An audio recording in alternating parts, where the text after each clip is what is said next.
ఇంకొకసారి అమ్మ ఒక క్వశ్చన్ అంటే మూతి పగలు కొట్టేస్తా. అరగంట నుంచి మూవీ కాదు ఎన్ని సినిమాలు అంటే నువ్వు చివరికి అన్ని స్టోరీలు చెప్తున్నావు.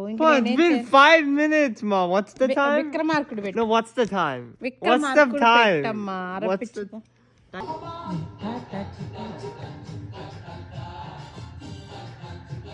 టైం ఎంత అయిందిరా ఇప్పుడు? జింతాక్ జితాక్ జిత అంటున్నా.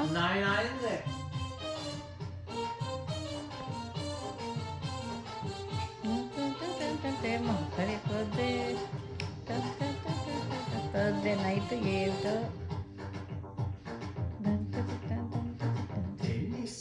ప్రశాంతంగా కూర్చుంటావా? ఏమన్నా ప్రశాంతంగా కూర్చుంటావా? ఎప్పటివరకైనా రాళ్ళు రప్పలు కొట్టి డబ్బులు సంపాదించుకొచ్చావా? యాదవని 10 అయింది. విక్రమార్కుడు సినిమా పెట్టాడు, దర్జాగా చూస్తున్నాడు. వీడు ఇంకా మాట్లాడుతున్నాడు.